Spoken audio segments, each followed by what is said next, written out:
Audio Jungle.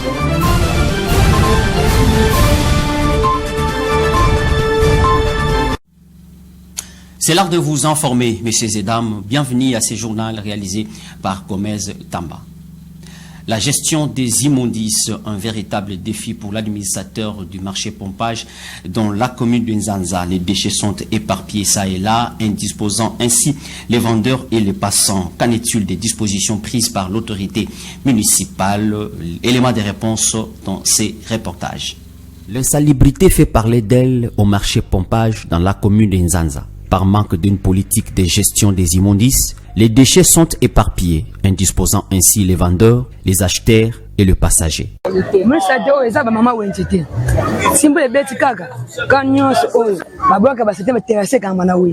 ne sont pas des vendeuses qui sont auteurs de ces actes. Ce que nous demandons aux autorités, c'est le curage de ces caniveaux bouchés pour faciliter l'écoulement des eaux.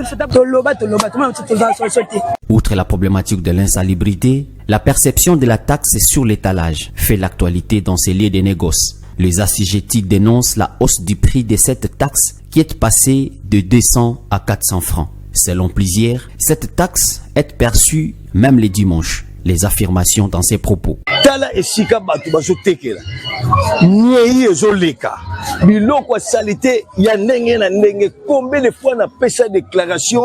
Là où les gens vendent, les matières fécales sont présentes dans tous les sens. C'est vraiment triste.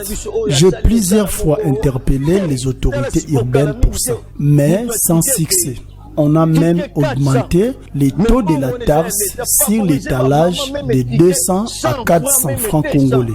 Plus grave encore, elle est perçue même les dimanches. Contactée à ce sujet, la bourgmestre de la commune de Nzanza, Nana Esther Lelo, a donné de l'éclairage sur toutes ces zones d'ombre. Le problème de pompage, je suis au courant. J'en ai parlé avec l'administrateur adjoint de ce marché. On est obligé d'utiliser la main-d'œuvre. Après avoir curé, on doit encore avoir un véhicule pour enlever. Mais on préconise à ce qu'on puisse curer. On est en train déjà de faire des arrangements parce qu'on a dit ça, on va le faire manuellement. On cherche des garçons qui peuvent le faire moyennant quelque chose. L'ancienne taxe de 200 francs, ça date plus de, je crois, 8 à 10 ans depuis qu'on payait 200 francs. Avec le pouvoir d'achat actuel, avec les besoins actuels de la commune, on ne pourra pas. Dimanche, on perçoit, on a donné cette taxe-là au superviseur des marchés pour qu'il puisse acheter avec des outils. Changeons donc de chapitre, toujours à Matadi. Les mouvements citoyens Filimbi a rendu les derniers hommages aux victimes du bombardement des sites de Mugunga au Nord Kivu. Les ronds-points Musée Laurent Désiré Kabila, ex-24 novembre, dans la commune de Matadi, a servi donc des cadres pour la circonstance. Suivez. Les drapeaux de la RDC étalés sur les sols, bougies allumées dessus, signe d'imprécation contre Paul Kagame, ennemi principal de la République démocratique du Congo. Ces gestes est une expression physique des membres du mouvement citoyen Filimbi Congo central qui traduit leur attachement aux compatriotes de l'Est de la RDC, victimes des attaques du pays de Paul Kagame via les mouvements du 23 mars, M23, et les mouvements rebelles Alliance Fleuve Congo, AFC de Corneille Nangaa. Ils se sont retrouvés ce mercredi 15 mai 2024 dans la soirée au rond-point Musée Laurent Désiré Kabila, ex-24 novembre. Cet acte a pour objectif compatir avec les familles qui ont perdu les leurs à l'issue du bombardement des sites de déplacés de Mugunga, au Nord Kivu. Matadi soutient Goma, c'est le message phare de ces jeunes compatriotes. Goma ne mérite pas ça, la guerre à l'est de la RDC. On en a marre. Des mentions écrites additionnelles transformées en effigie. Nous avons le sang congolais, nous sommes congolais et nous sommes en train de pleurer avec nos frères et sœurs de l'Est et de la RDC qui sont endeuillés par les bombardements que nous venons tous de connaître à l'Est, à Goma, raison de notre présence. Le peuple congolais en a marre. Le peuple congolais est fatigué d'entendre tous les jours le pleur, les cris des innocents qui meurent pour une cause auquel nous ne connaissons presque pas. Nous voulons assez que les autorités puissent réellement mettre fin à cette histoire, à cette aventure Chers frères et sœurs, nous sommes de cœur avec vous. Nous avons pris cette initiative, c'est pour vous dire que votre souffrance est notre souffrance. Nous sommes main dans la main avec vous. Vous êtes dans nos prières. Nous voulons la paix et la paix réelle sur toute l'étendue de notre République. 45 minutes ont suffi pour passer ces messages. De Bité à 17h30, cette activité a pris fin à 18h15. C'était donc le mouvement citoyen Filimbi.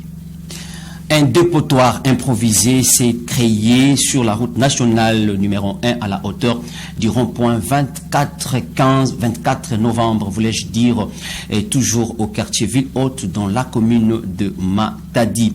Ce point de décharge est en train d'inquiéter plusieurs personnes. Suivez ces reportages de James Ntoto. Parmi tant d'autres parties de la ville, logeant d'énormes insalubrités, le rond-point musée Laurent Désiré Kabila, ex-24 novembre, n'est pas en reste. Un point de décharge improvisé s'est créé dans la concession de l'église communauté évangélique au Congo, CEC en sigle. Cet endroit est devenu un véritable lit des immondices qui non seulement ternissent l'image de la ville, mais aussi met en danger la santé des paisibles citoyens. Qu'est-ce qui est à la base de ce point de décharge en plein centre d'une ville? La réponse n'était d'aucune mal de tête pour l'un des citoyens trouvés sur place. D'abord, le propriétaire n'a pas parcelle. Je préfère ne pas condamner en premier lieu les personnes qui déversent leurs poubelles à cet endroit. Je condamne plutôt le propriétaire de la parcelle pour l'avoir abandonné. Les gens l'ont transformé en un point de décharge parce qu'ils ont trouvé cette situation d'abandon justement. Dommage que cette ville souffre d'un manque de politique permettant d'évacuer des ordures vers un point approprié. Cette situation ne fait pas le bonheur, surtout en plein centre-ville. À quelque temps, ceux qui ont disposition de recevoir mesure boy. Contacté à ce sujet, le chef d'antenne CEC Lisanga Ntadi Sibasila Philippe, conscient du fait, s'est exprimé en ces termes. Nous avons déjà remarqué ça. Cela n'est pas de notre faute. Nous avons donné ça à un sujet libanais et qui doit construire là-bas. Et malheureusement, il est déjà rentré chez lui et il est envoyé dans un autre pays de l'Afrique. Alors on cherche de voies et moyens pour l'atteindre afin qu'il puisse venir construire là-bas. Et les déchets que vous voyez là, ce sont les voisins, les Lisanga, qui viennent jeter ça. Nous avons clôturé dans un premier temps par les tôles, mais les tôles étaient parties par le vent. Nous cherchons des voies et moyens pour, dans un premier temps, clôturer encore avec des tôles avant que la solution définitive soit trouvée avec notre partenaire. Il faut donc sensibiliser la population quant à ses comportements civiques et malsains, de crainte qu'elle soit elle-même complice de son propre malheur, a-t-il fait comprendre plus loin dans son intervention. Rendons-nous dans la province du Nord Kivu. Les 35 morts issus du bombardement du camp des déplacés de Mugunga au Nord Kivu le 3 mai dernier ont finalement été inhumés en présence du gouverneur militaire et la délégation du gouvernement central. C'était ce mercredi 15 mai 2024 au nouveau cimetière de Kibati à l'est du pays. Falon Kenge nous en dit plus. Des cantiques, des pleurs, des désolations et une atmosphère de tristesse ont caractérisé ces funérailles des 35 citoyens décédés suite au bombardement du camp des déplacés de Mugunga au Nord Kivu le 3 mai dernier.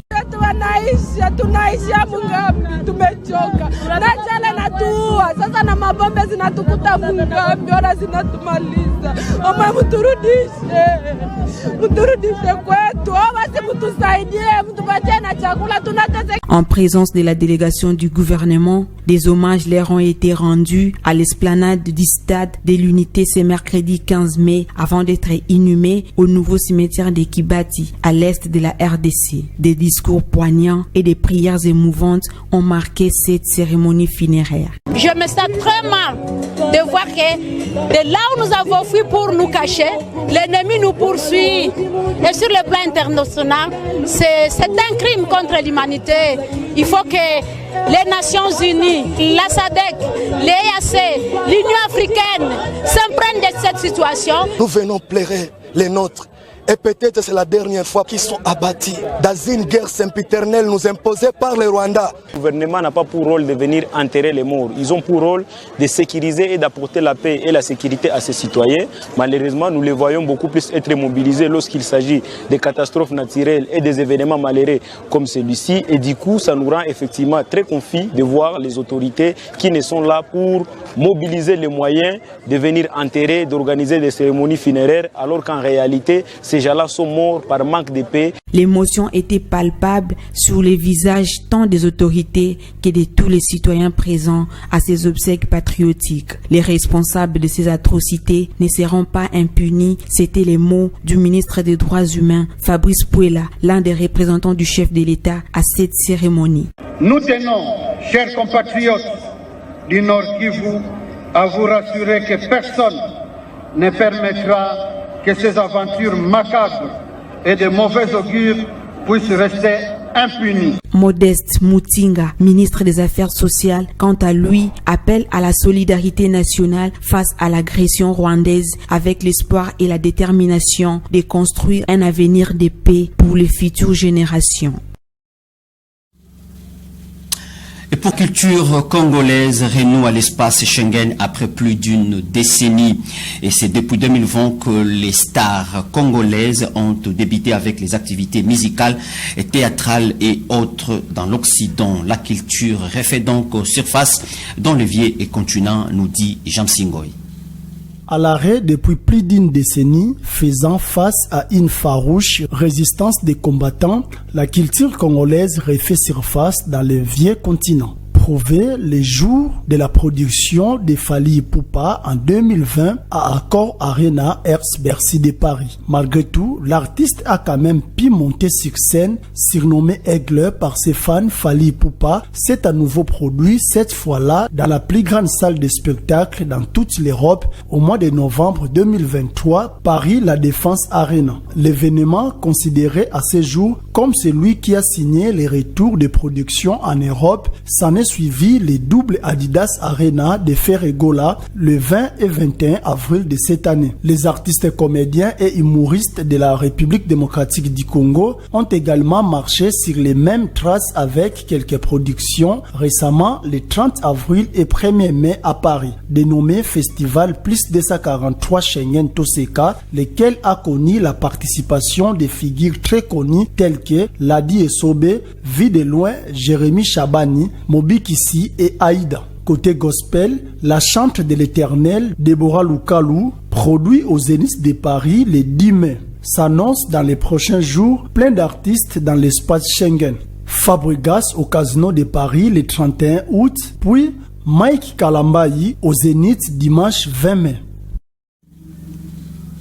Et enfin, pour finir, en sport, la LIFCOC ainsi que toutes les ligues provinciales de football, lesquelles leurs équipes reçoivent à domicile le rencontre pour la 58e édition de la Coupe du Congo, ont reçu des orientations de la part du CONOR de la FECOFA mercredi 15 mai 2024. Rivencial là pour les détails. Pour le comité de normalisation de la Fédération congolaise de football association, la réussite de l'organisation de la 58e édition de la Coupe du Congo dépend des points énumérés au cours d'une séance de travail dont le compte rendu a été transmis à toutes les ligues provinciales mercredi 15 mai. À la question de savoir comment la Ligue de football du Congo central a accueilli les messages de la FECOFA, la voix autorisée de la LIFCOC, Flavien Kiwulu-Ntsangu, premier vice-président, n'a pas hésité de répondre. Tous ces points-là seront mis en exergue et puis en application. Mais simplement que nous apprenons déjà que Céleste est déjà ensemble, mais sans pourtant passer à la Ligue. La bonne organisation, elle doit toujours précéder des réunions. Nous avions déjà saisi l'autorité politico-administrative pour saisir la police pour la sécurité. Là, toutes les démarches en tout cas ont été déjà prises afin que la rencontre se déroule très très bien. Le CONOR de la FECOFA demande aux ligues qui reçoivent de s'impliquer dans l'organisation, de tenir informés les autorités administratives et sécuritaires pour sécuriser les rencontres, de veiller à l'accueil des équipes visiteuses, de respecter la clé de répartition de la billetterie. Comme qui dirait un message qui concerne entièrement la LIFCOC par rapport à la réception de Céleste Football Club de Mbandaka par le cercle sportif Imana Daring de Matadi. Pour rappel, le face-à-face entre les deux formations est fixé samedi 18 mai prochain au stade Mavungu de Sanda. C'est par cet élément sportif que nous mettons un terme à cette édition du journal qui vous a été réalisé par Gomez Tamba. Messieurs et dames, merci pour vous de l'avoir suivi. Au revoir.